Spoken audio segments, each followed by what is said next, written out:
You want the full story? You want to know what's going on? Watch B.J. Wagner. We've hidden justice somewhere in the law, and we can't find it.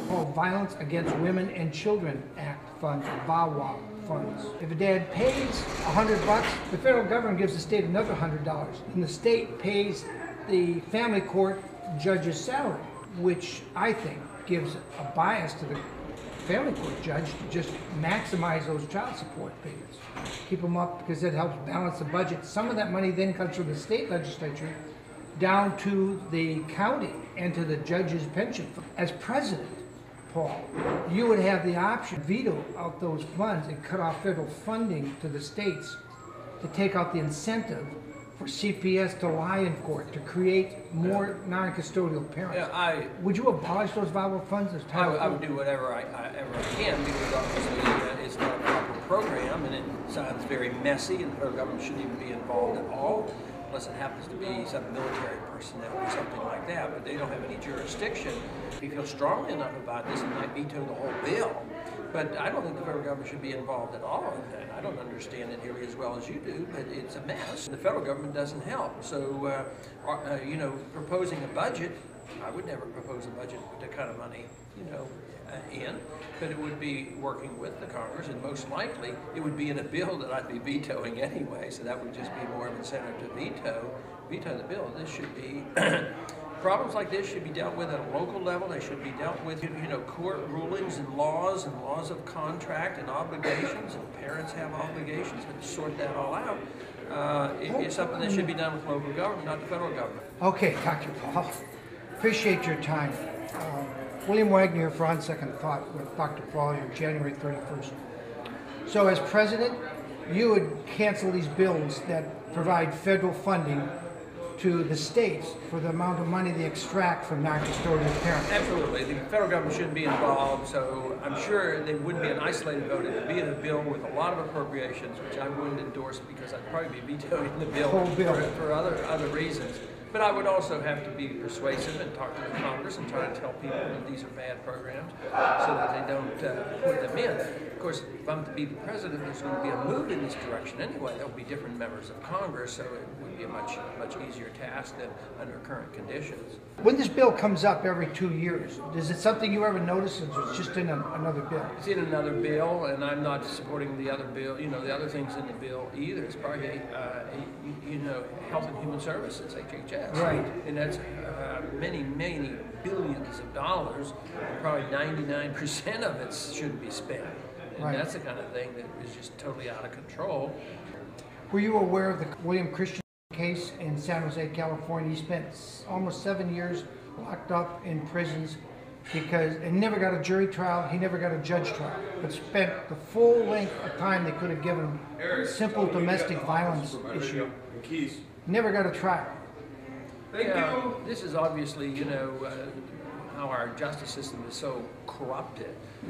And I've heard of that case. I didn't know the details of it, but there are so many types of cases like this and other non-violent crimes that people don't get a fair trial and they're put in prison sometime for life. As President Paul, every year we lose about 100,000 non-custodial parents literally die.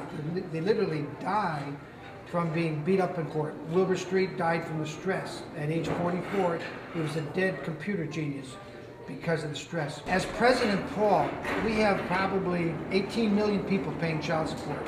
And any given day, there's 100,000 locked up in county jails for simply having lost their job because their job went to India or Mexico or Pakistan, and they can't pay their child support. So judges throw them in jail, and sometimes they say this is a felony.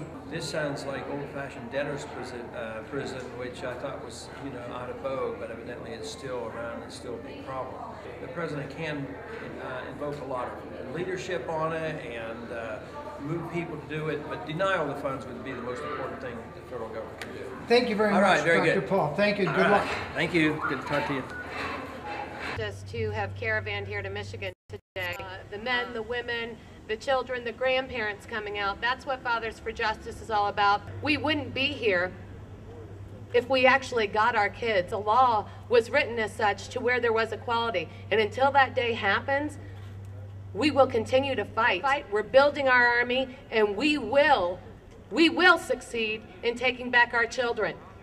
I'm looking all around here, and I know we've been gone long, and I see many females out there. The family law system of this country is degenerated to the point where it is little more and nothing less than a system of organized crime. Yeah.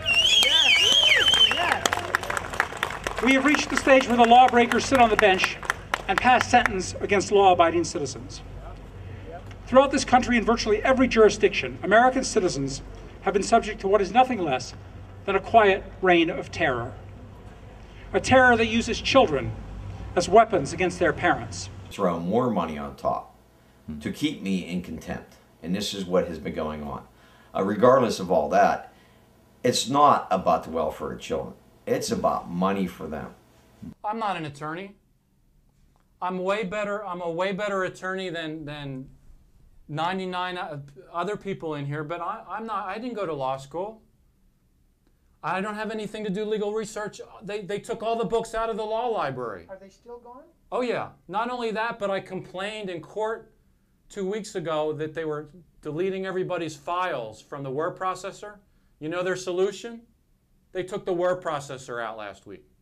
So you have no word processor. So as president, you would cancel these bills that provide federal funding to the states for the amount of money they extract from non-custodial parents. Absolutely. The federal government shouldn't be involved.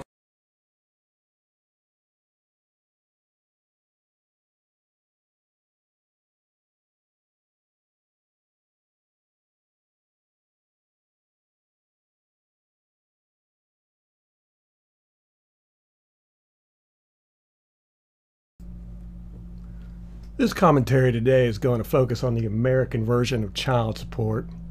Though most developed countries have their own systems used to collect money from fathers who have children. The specifics mentioned here might not pertain to your nation, but the general overview most certainly does. Child support is an evil system no matter what country you are from.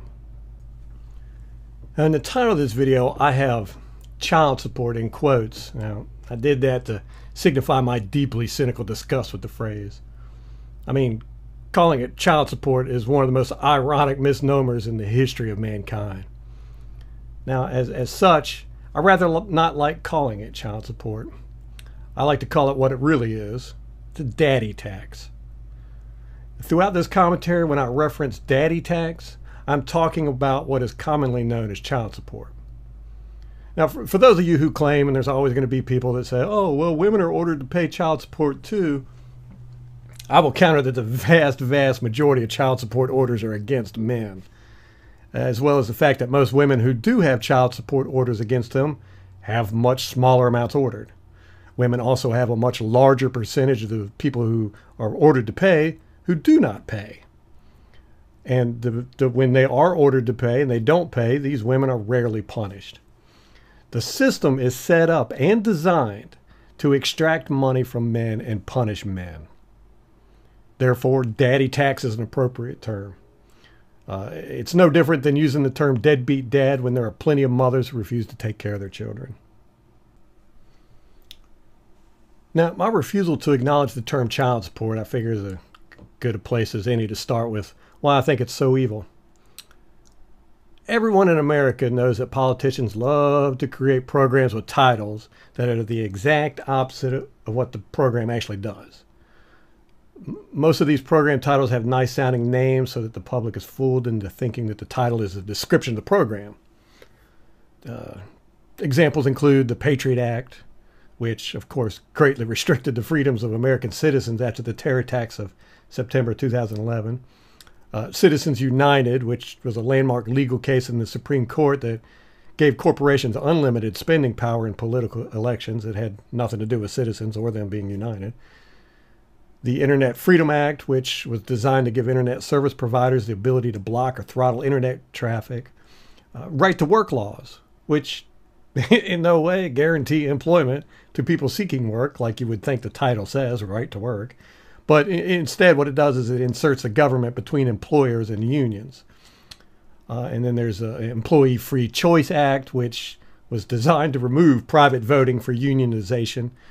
And that's just to name a few. I mean, everybody in America knows this happens, but we still fall for it every time.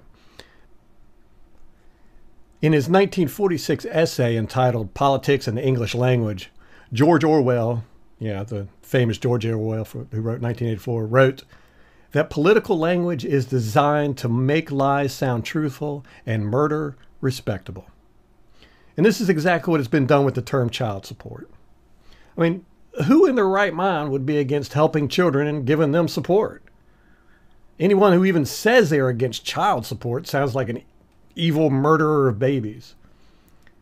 And it was designed that way. It was designed so that people can't fight against it.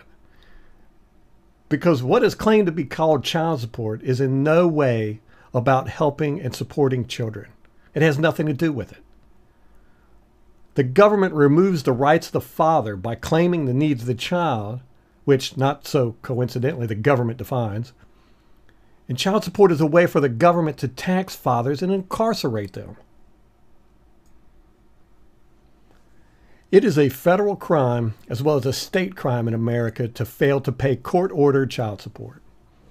There is no excuse at all to avoid punishment if you do not pay the amount ordered by the courts. I mean, none. Losing a job, illness, physical disability, mental disability, even the death of the child, that won't even relinquish your responsibility to pay the government. Fathers who miss child support payments are treated worse than criminals. I mean, to begin with, anyone who misses a payment is automatically reported to all credit agencies as being delinquent. Even though daddy tax is not a matter of credit, you will be given negative marks for failure to pay. This has a years-long effect on a father's credit score, affecting everything from housing to job opportunities. And fathers who miss daddy tax payments will have all government-issued licenses suspended or revoked. This includes their driver's licenses, business licenses, hunting, fishing, alcohol licenses, etc. The father's passport will be revoked, and his ability to get a new one will be removed, meaning that a father who is behind on his daddy tax cannot leave America. Oh, also, his tax refunds will be seized. Oh, but wait, it gets worse. A father who has fallen behind on his monthly daddy tax will have his wages garnished, including his unemployment and workers' compensation if he has any. He will have liens put on all of his property, as well as having all of his bank accounts seized. A warrant will be issued for his arrest and a court trial at which he will most likely never be notified of. A father who has fallen behind on his monthly daddy tax will be arrested and jailed. Usually, the courts do not arrest him for failure to pay his monthly daddy tax. What they arrest him for is contempt of court, which is really a fancy way of saying not doing what he was told. The judges will usually incarcerate the father until he comes up with the money that he is in arrears for his daddy tax, plus penalties and interest. Now, there is no official statistics on how many men are jailed because of child support, but according to Leba Patterson, a law professor at the University of South Carolina, a survey conducted of 33 jails in South Carolina found that 13.2% of all inmates were in there for failure to pay daddy tax. Now, if we apply that nationwide, that is 100,000 fathers plus a year being jailed for child support. Being a father could quickly become a criminal matter. But actually, you'll be treated worse than a criminal. I mean, the government does not take away your driver's license, business license, seize your assets, and imprison you without trial or representation if you kill someone. No. Those punishments are saved for the dire and unconscionable act of not paying your monthly daddy tax.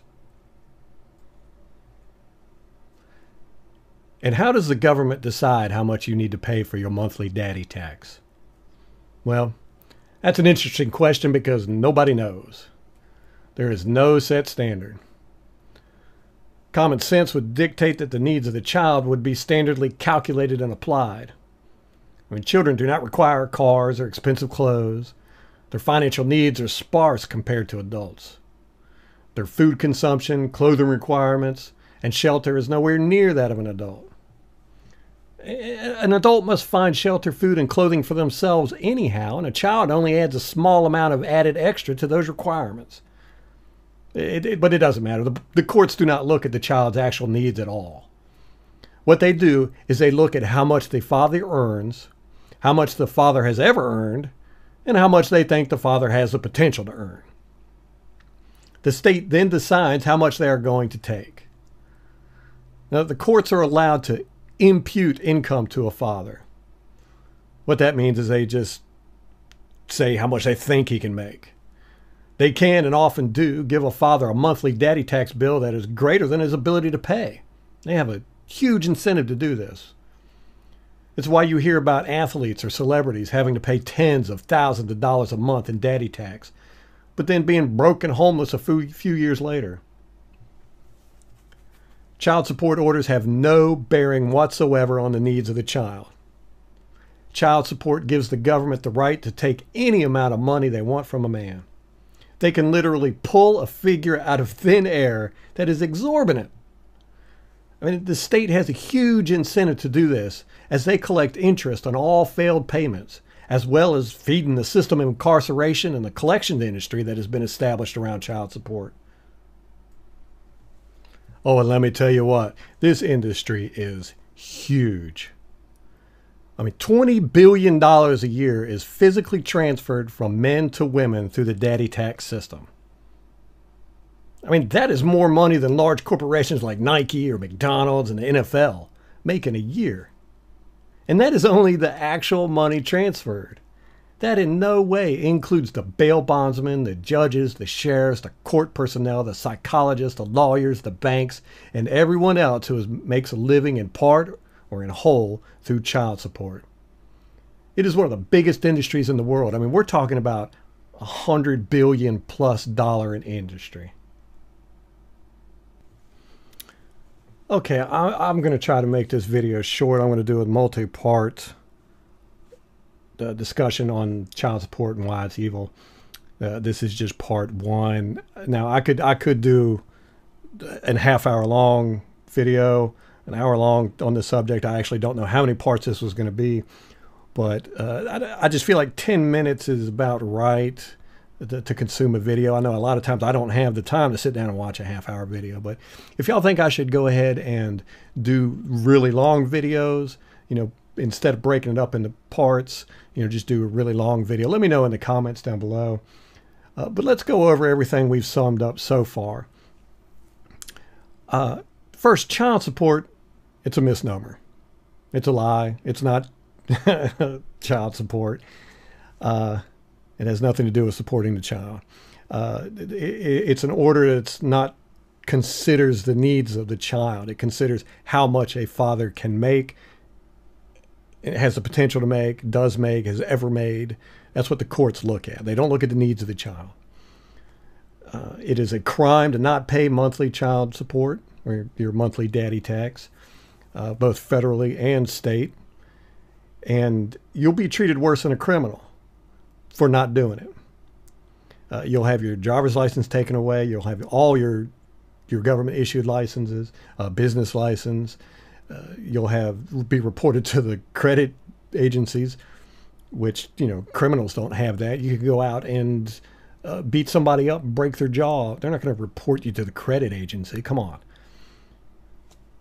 And you'll be locked up. You'll be incarcerated. I mean, 13% of people in jail, or over 100,000 men a year, are incarcerated for not paying their monthly daddy tax. And this is a monthly thing. You have to pay it every month. This is every month for over 18 years. Usually in some cases it's 21 years.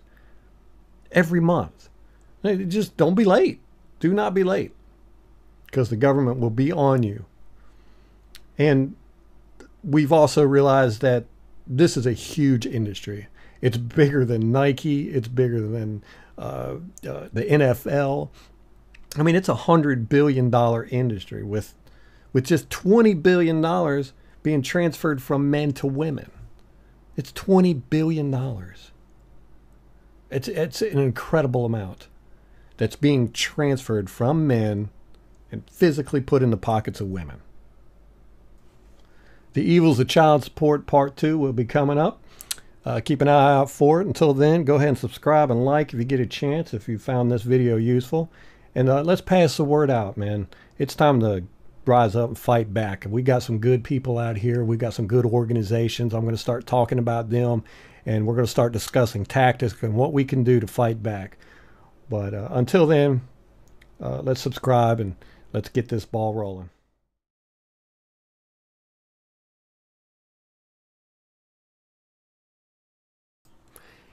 In the first part of this series, we covered the fact that child support is a misnomer. It does not consider the needs of the child. We're going to get into that a little bit further in this part here. We also covered that if you fall behind on your daddy tax, you will be treated worse than a criminal. We covered that over 100,000 men a year are locked up in America for not paying their daddy tax. And we also found out that $20 billion a year is taken from men and given to women. And that's a huge amount. And there's also a $100 billion industry that surrounds child support collections. But let's dive a little bit deeper. 74% of all daddy tax collections come through wage withholding orders. The Office of Child Support Enforcement keeps a database of all those who must pay daddy tax, and all employers must comply with any income withholding order. Each employer must withhold daddy tax from an employee and then separately send all employer withhold payments for daddy tax to the State Disbursement Unit, or SDU. This is an added inconvenience for employers. And given the choice between two equal candidates for a job, an employer will always pick the one who requires less hassle. Daddy tax can keep candidates from getting jobs, and sometimes cost employees jobs due to the trouble and extra work for the employer. An employer can be heavily fined for failure to send in daddy tax money. That's something that a lot of employers just don't want to deal with. There are over 80,000 people who work for the government agency called the Office of Child Support Enforcement in America. Now, this figure does not include the thousands of judges and court personnel who hold the hearings on child support and create the orders. Nor does it include the thousands of law enforcement personnel who arrest, detain, and process daddy tax offenders. 1 out of every 4 children in America is currently under the umbrella of the OCSE, the Office of Child Support Enforcement. That is 25% of the children in America. This number continues to grow every year, and I can honestly see a point in the not too distant future where all children will be enrolled at the OCSE at birth. The 80,000 government employees who work for the Office of Child Support Enforcement are collection agents. They are the ones who collect and transfer the money from the fathers to someone else. 80,000 collection agents. Do you know how many people who work at the Office of Child Support Enforcement or any other government agency are there to ensure that the daddy tax collected is actually spent on support of the child? You know, that thing called child support? How many government employees actually ensure that children are having child support payments applied to their support? 0. Zip. Nada.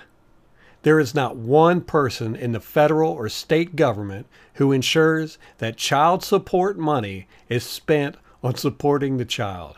Not one single person. Yet there are tens of thousands of government employees who are tasked with hunting down and forcing fathers to pay. That is why I call it a daddy tax. And that's why I laugh at anyone who claims that child support is all about the children. It is a government program designed to take money from fathers by threat of incarceration. The government uses every tool it has to ensure that the money is taken from fathers, but absolutely zero oversight into how the money is spent. Child support has absolutely nothing to do with supporting children. So the courts do not look at a child's needs when ordering support, nor do the courts ensure that the money collected is spent on support of the child. calling it child support is, as George Orwell said, political language designed to make lies sound truthful and murder respectable.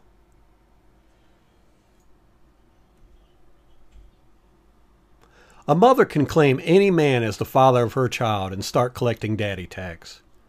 There have been thousands of men who have found out years later, usually by being arrested and charged with contempt of court, that they have been assigned daddy tax and are tens of thousands of dollars in arrears. It is not unusual for unwed mothers to claim a number of different men as the father of a child. The court then proceeds to apply the daddy tax to all of these men, usually without their knowledge. Even if a child has been found to not be biologically a man's child, the courts will still not relieve him of the obligation to pay his monthly daddy tax. The government has decided that the needs of the child overrule any needs of a man. A man's civil rights and liberty are forfeited by the perceived needs of the child by the government, even if that child is not his. In 2006, 14-year-old Nick Olivas was raped by a 20-year-old woman in Phoenix, Arizona. It was statutory rape, as Arizona state law says that a child younger than 15 cannot consent with an adult for sex under any circumstance. Of course, the woman was never convicted, even though there was 100% proof that a rape occurred, because in 2012, 6 years after the rape, Nick Olivas was handed a $15,000 daddy tax bill, which had been accruing for 6 years. Nick never even knew that he had a child from the intercourse. There is no obligation in America for a woman to inform a man that he is a father and has children. They can lie and say that a child is a man's when it is not, or they can lie and say that a child is not his when it is. They can hide a pregnancy and never tell the father. There are no repercussions to any of these actions. In Nick's case, the state tracked him down. He was the rape victim, yet they seized his bank accounts, garnished his wages with threats of incarceration if he did not pay the balance in full. The state has forced a rape victim to pay a tax to his rapist or face the consequence of being jailed. Now, this happens more than people are made aware of. The legal case Hermesman versus Sire in the Kansas Supreme Court is a precedent-setting case that says a woman is entitled to sue the father of her child for child support, even if conception occurred as a result of a criminal act committed by the woman.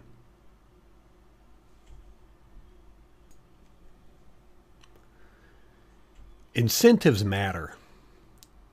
In all of life, in every decision made, incentives matter. Child support is a huge incentive for women to divorce. The vast majority of divorces are initiated by women with children. Something along the lines of 70% of divorces are initiated by women who have children. They know that they will get the kids as well as a monthly check taken from the father at the point of a gun. The father then becomes a visitor in his children's lives if he's lucky. His ability to influence them and have a say in their lives is greatly diminished, if not completely removed. The state forcefully removes him from his children, restricts his time with them, and actually controls when and where he can see them, and then forces him under the threat of incarceration to pay money every month. Usually it is an amount of money that is a great burden, if not completely unattainable. For the women, the money is effortlessly put onto a debit card that she is free to spend on anything she wants. It is not mandated to go for the support of the child at all. And to top it off, it is totally tax-free. A woman does not have to report child support money on any financial statement ever. It is untouchable income by anyone except her. She can claim poverty, reside in government housing, get food stamps and government support, all while receiving $50,000 a month in daddy tax payments. Child support is untaxed, unreported, 100% free money to spend on anything they wish. That is an enormous incentive to divorce a man. But child support is not only for mothers. Anyone from a grandparent to foster parents to state institutions can gain custody of a father's children and then force him to pay daddy tax. And one thing I think women are going to learn is that the government will eat everyone in sight. This is a big dog that has to eat more and more each day. Women have created a monster with this child support system that they will not be able to control. It will turn on them eventually. But that's another subject for another day. And while we're on the topic of incentives, states have a huge incentive to put as many fathers into their daddy tax system as possible for a multitude of reasons. Besides the fact that it supports many thousands of government jobs, each state is given a bonus every year by the federal government to spend however they wish based on the amount of money they have collected in daddy tax for that year. Most states receive millions as a bonus, and this can go to anything from new cars to swimming pools for government employees. The state has also an incentive to make daddy tax unreasonably high to encourage default on payments. States collect interest on unpaid balances that the state gets to keep. The interest does not go to the mothers. Plus, any daddy taxes collected by the state that has not been claimed within a year become the property of the state. Usually, this amounts to about 20% of all child support going straight to the coffers of the state. Child support is very, very lucrative for states. I stated earlier that if a child dies, the father is still held liable for daddy taxes. This is also the case if he gets custody or the mother dies, leaving him as the custodian of the child. The father must continue to pay the state even if the child does not exist, if the child has died or the father has retained custody of the child. Until the father has filed the appropriate paperwork and proven in court that the child is dead or that child support is no longer applicable because he now has custody, the father can be incarcerated for not paying. Lionel Campbell paid child support for 25 years for a child that died at the age of 3 years old of acute meningitis.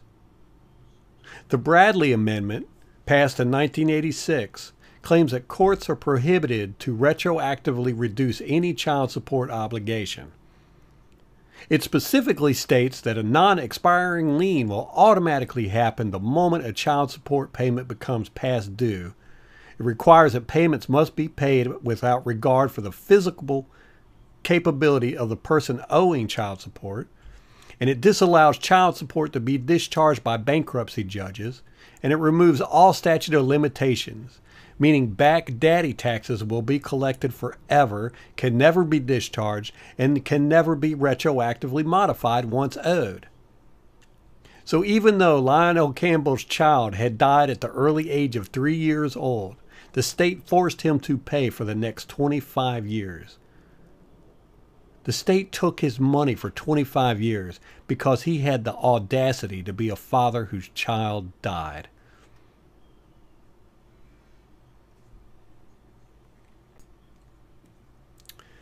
So why do I say that child support is evil? Let's review everything. Mothers have an incentive to get the state to separate their husbands from the family in order to collect tax-free, unreported, unearned monthly income in the form of child support. The government can charge any man with this daddy tax and then arbitrarily demand an amount that, unless he pays monthly, he will have his life ruined in every way possible, including being thrown into a box. The government has highly profited from this action, and a mega billion-dollar industry has sprouted around it. The needs of the father are never a factor, nor his physical ability to pay. A man can be in a coma, but will still be required to pay. He could be held captive as a prisoner of war in a foreign land, but still be required to pay. This has happened. There is never any reason ever that can stop the government from collecting daddy tax. The government will assign a monthly tax on the father at any amount the government in its sole discretion decides, and then force the father, under threat of incarceration, to pay no matter what. If child support laws causing so much harm to men, families, and society is not considered evil, then I would have to say that evil simply does not exist. There is not much worse for a parent than to have their children taken from them. But to not only remove children from fathers, but to then force fathers to pay money every month or be imprisoned for those very same children taken, I cannot think of too many things more evil than that. So in conclusion, daddy tax gives mothers an incentive to divorce.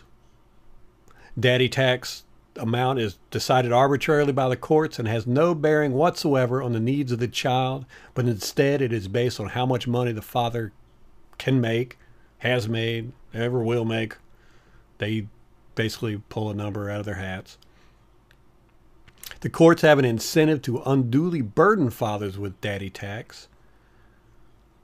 Almost, it's somewhere in the area of 70% of fathers ordered to pay child support are in arrears. It's a huge amount, and it's designed that way. They want you to fall behind. Daddy tax cannot be retroactively reduced, even due to gross errors and negligence by the state. Daddy tax can and is ordered against men who are not biological fathers of the child. Daddy tax can and is enforced against fathers whose children have died. Daddy tax can and is enforced against fathers who have custody of their children. And then incentives matter. Daddy tax is a mega billion-dollar industry that is incentively designed to separate men from their children and then extort them for money. Inability to pay the court's arbitrarily mandated daddy tax will have a man treated worse than a criminal. Over 100,000 men a year are locked up in a box for not being able to pay their court-ordered daddy tax. Over $20 billion a year is transferred from men to women through daddy taxes. This is completely untouchable money. This is unearned, untaxed, completely free. They do what they want with this. They don't have to report it on their incomes. You hear all these stories about women in poverty and how after divorces, women are more likely to be in poverty than the man. Dad, that's because they don't have to report their daddy tax. If they did, they wouldn't be considered in poverty. You take a football player who has to pay $50,000 a month to the baby's mama. She doesn't have to report that. As far as the state and everybody on the planet is concerned, she does not get that money. That money is not put on any financial statements. That's money. That's free money for her to spend. She's not taxed on it, and she doesn't have to report it anywhere. Of course she's in poverty. She's making $50,000 a month, or she's given 50. She ain't making it. She's given $50,000 a month. Daddy tax can never be discharged through bankruptcy or any other means. And male rape victims can and are required to pay daddy tax. Child support is evil in every sense of the word. An unconscionable act of not paying your monthly daddy tax. And how does the government decide how much you need to pay for your monthly daddy tax? Hotep, I am the Ahmed Osiris, the God of Law. We are www.deceptionstalkers.com. And thank you for tuning in for this short little infomercial about the unconstitutional acts of the child support agency in the state.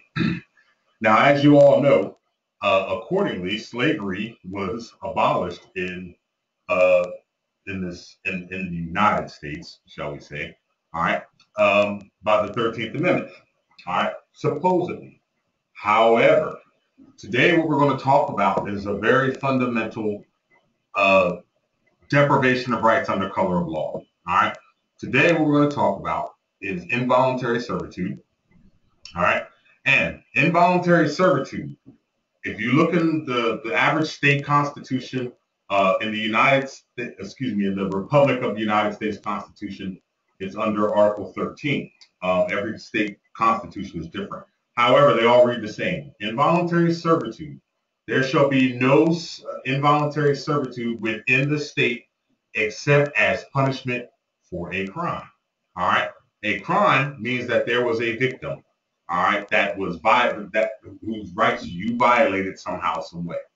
All right, there is no constitutional guarantee that, or no constitutional provision that guarantees anybody the right to receive child support. So not paying it is not a crime. All right, involuntary servitude or involuntary slavery is a legal and constitutional term for a man laboring against that man's will to benefit another, and under some form of coercion other than the worker's financial needs, all right, or the man's financial needs. All right, there are cases where the state has authority to order an obligor, which is an individual, to pay child support. I've showed you that on the videos before, but let's talk about it. All right, we're going to talk about some basic rights. Now, folks, I dabble in a little bit of every state constitution. All right, I like to pick and choose what I use because some of them are direct and to the point, all right, as some of them are a little bit vague. So I want to use the information that makes good sense to you and you can actually digest it as you're reading it. All right, so under Section 2, this is coming from the Florida State Constitution. Under basic rights, all men, female and male alike, all right, man meaning human being, are equal before the law and have inalienable rights, among which are the right to enjoy and defend life and liberty, to pursue happiness, and to be rewarded for industry. That means if you decide to go to work or do some type of labor or whatever, or generate your own income, you have the guaranteed right to be rewarded for your industry. All right. But child support is under the same mindset. All right. Down in Section 6, it says you have a right to work. The right of men to work shall not be denied or abridged. Okay. Look up the word abridged. I'm not going to give you everything. All right. Now, but if you notice, I always explain red means stop, green means go. Okay, so you have the right to work down here in Section 6. All right, and you can't be denied, on account of whatever. However, down here in the red, it says the rights of employees. Now, let me explain something to you folks. An employee and a man are two separate entities. An employee's rights do not come from the Constitution. They come from Title 42 of the United States Codes called Employee Rights. Okay? Public employees shall not have the right to strike. What is a public employee? That is a government employee. All right? That's what public means, government. So here it is. A man has a right to work, but now down in the red, it says the right of employees. And then it says public employees shall not have the right to strike. All right, so as a public employees, you have no rights. Okay? Yes, you have a right to work as a man. All right, but however, what you're going to do is when you get a job, you become an employee of that corporation, whoever hired you. An employee is not a human being. It is a person. An employee does not have rights. It does not have the same rights. Yes, there are certain rights that, come with it, discrimination, sexual harassment, little shit like that. But they are not the same rights that are afforded a man within the Constitution. Okay? This is how the child support actually slips its little Mickey in. All right. However, we're reading from down in this section here, it says 365. All right. This is coming from the Personal Responsibility Work Opportunity Budget Reconciliation Act. All right. This is child support law. This is Title 42 of the United States Code, subsection 666. All the evil shit that they're doing to you is in here. This is the law that they wrote. It says work requirement for persons owing past due child support. Number one, who is the legal obligor or legal statutory person to pay child support? An obligor or a non-custodial pay rent, or a legal father. All right, so procedures to ensure that persons owing past due child support work. Now, don't forget, you have a right to work. You have a right not to work. Okay, nobody can force you to get a job. However, according to the federal law, they can. However, they're not forcing you to get a job. Remember, this is for individuals who owe past due child support. Who is the individual that owes child support? The obligor non-custodial parent. All right.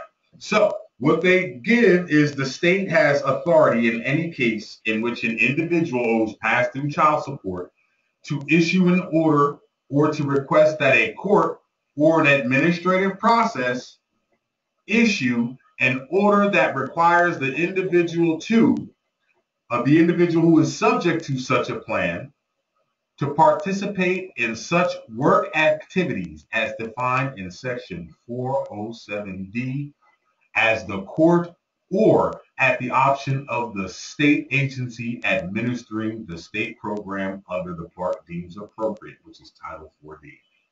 Title 4D, according to their law under 42 U.S.C. 666, all right, has the authority to order an individual, obligor non-custodial pay rent, to get a job and be somebody's bitch, all right, and become an employee. When you become an employee, all right, you succeed. That is called succession, which is de-evolution of title, which is your title on this planet is human being to property. An employee is property because number one, the employee is positively identified by a social security card name and account number. All right. Therefore, when they order an obligor non-custodial pay rent or the legal father to work, these are work activities defined. Unsubsidized employment, subsidized private sector employment, subsidized public sector employment, or number 4, work experience, including work associated with the refurbishing of publicity-assisted housing if sufficient private sector employment is not available. All right. I am the Amen Osiris. I am the God of law. Gentlemen, if you do not know your rights, you lose them. It's what you don't know about child support that enslaves you, and it's what you don't know about child support that will free you. If you need further information for child support, please stop by my website, www.deceptionstoppers.com. Go to my webinars tab and schedule yourself a one-on-one, and you'll get an hour with the Amen Osiris, and we will kick it. We have one-on-one phone calls available, or we have one-on-one webinars. We look forward to hearing from you soon. Get yourself free. Do the research, folks. It's right here. You don't need to talk to me if you take what I've given you and do the research. I'm the Amen Osiris. Hotel.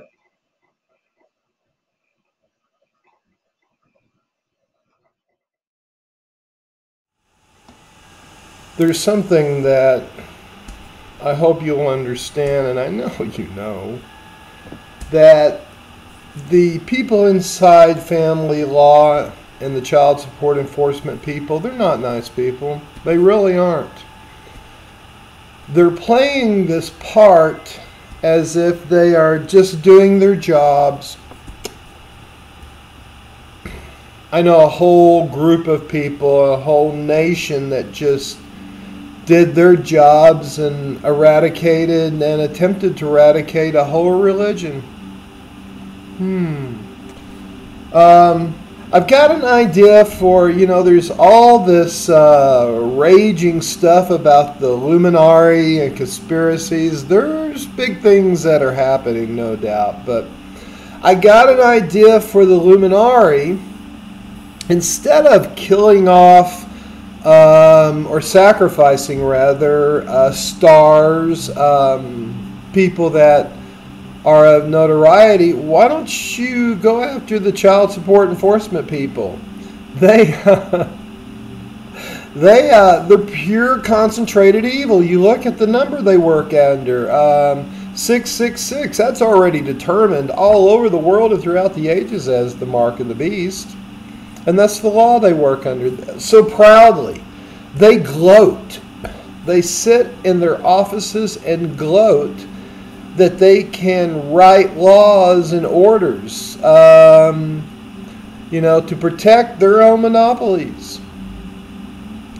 USC 42666, it's evil. It's a serial family killer. The Illuminati ought to start using child support enforcement agencies for their sacrifices instead of using stars and notable people, because the child support enforcement people are far more pound for pound evil.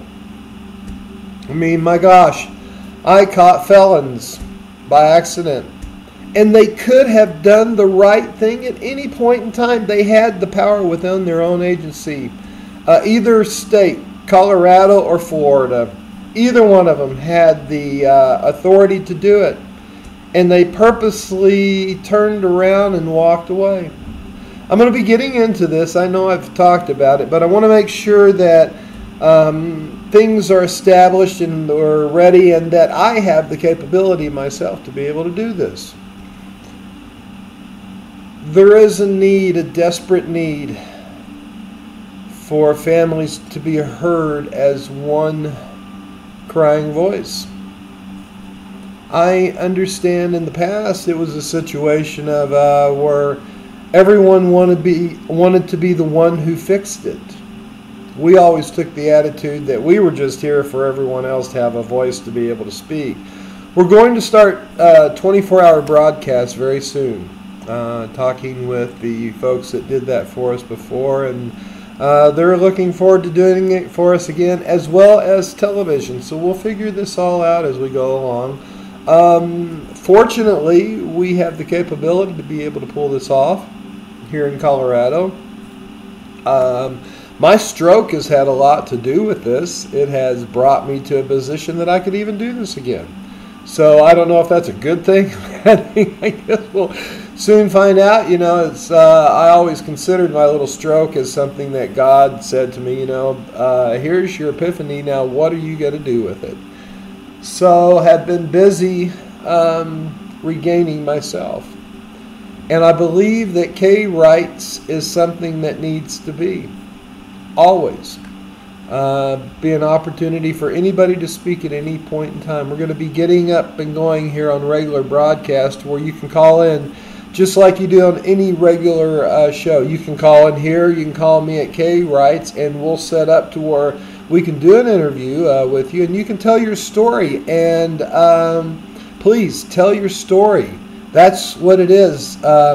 Making a breakthrough is gathering a great accumulation of stories, creating a critical mass, to where the critical mass in itself pushes the lever to finding a new level of justice, to opening the Pandora's box, to revealing just how cruel and wicked these agencies are. How cruel and wicked family law is. It's incredible. I mean, why would anyone revel in the fact that they are hurting a citizen with the same rights as that person behind the desk that they are acting upon? Why they would want to act the way that they do and smile and laugh? It's the, you know, let them eat cake syndrome. Not that Marie Antoinette was maybe not everything that they thought that she was, but we're not going there now. But it really is a cruel, cruel attitude they maintain, and they need to be stopped once and for all. We've found evidence within both the privatized child support enforcement agency construct and within the public child support agency construct. Actually, the most corruption was committed in the private agency, but the public agency has just danced around the pole, if you will, and tried to cover their own butts and not realize that they have a greater chance for real privatization and really getting these things straight if they would just yield to the fact that there needs to be changes and there needs to be corrections and there needs to be reviews and audits.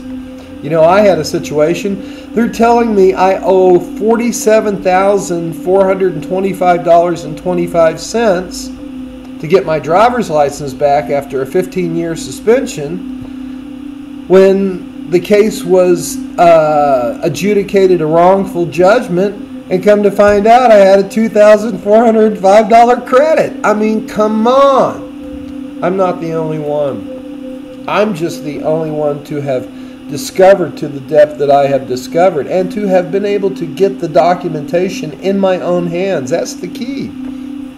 is being able to get that documentation before they scrub it. And I've been able to do that. I have everything in PDF form. I will start laying this out. You know, it was all started with a fraud. It was all started with my ex-wife saying that for the whole time we had been married that actually we were single. And our divorce went through in the very same courtroom that they pulled the shenanigans with the child support and the driver's license suspension. Just years. I mean, they could have just looked at the dates of the divorce itself that went through their own courtroom, and they would have known that all the information that they were allowing into the court record was fraudulent. But they were clever that they thought, in that they altered the case number by 2 numbers, which made it almost impossible to find by searches, and they kept it hidden for 15 years. But it got discovered.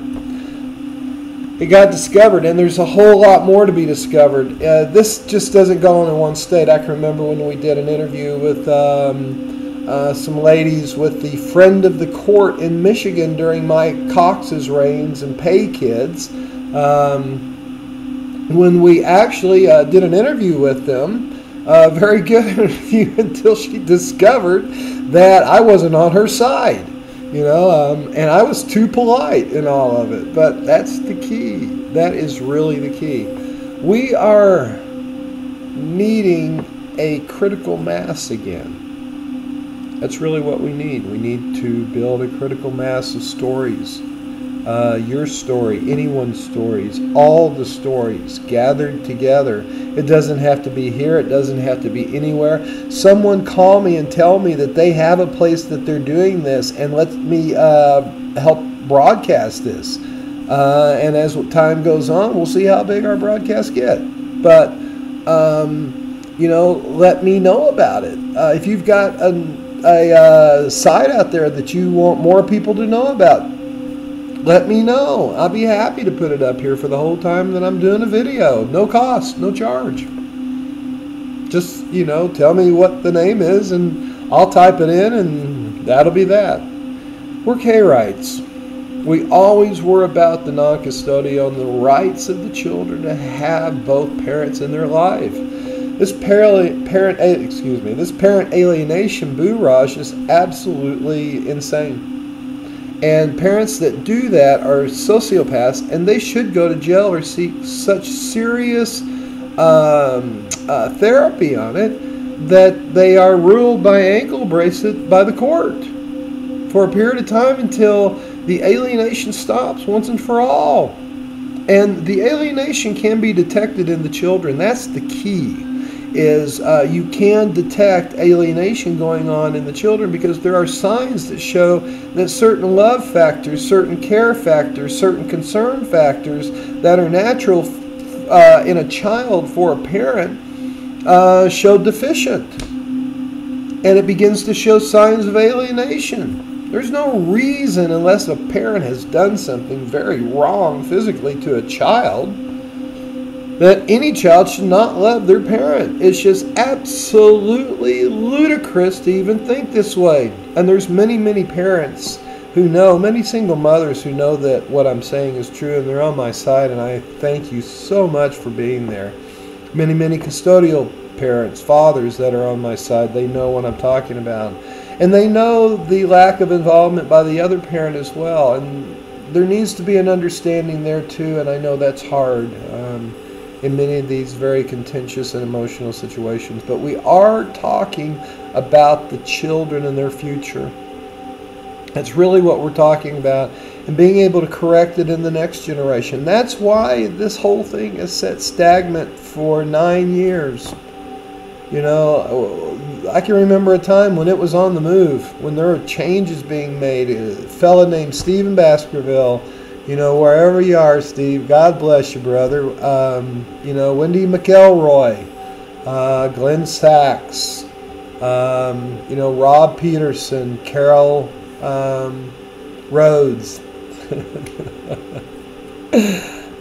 Carnell Smith, God bless and rest his soul. A lot of people out there that were doing very, very good things. Bob Batterby, you know, the ball can be moved again. And for whatever deficiencies I had in not being around for a while, I apologize. I'm sorry it couldn't be avoided, but it happened. And I had a chance to pull myself out, Derek Farnsworth. Had a chance to pull myself out, and Dave Ellison, and pull things together. So we're going to be going on with more. I want everyone to just hang on. I know it's hard. That part I know is hard. Tom Petty once said that the waiting is the hardest part. It is. And let's get together. If there's not already a place, if there is a place, tell me about it so I can talk about it, and I will. And I'll give everybody full credit. I'm not looking for credit. I'm just looking to give everybody a voice. That's what I always have ever done. So, and I get to have some fun at it. So, God bless all you guys for hanging in there, for being strong. I know it wasn't easy. I know it hasn't been easy. I know it's not easy. But God bless you. Strength to your heart, strength to all that you are, and strength to your children. Hang in there. We'll talk again. God bless you.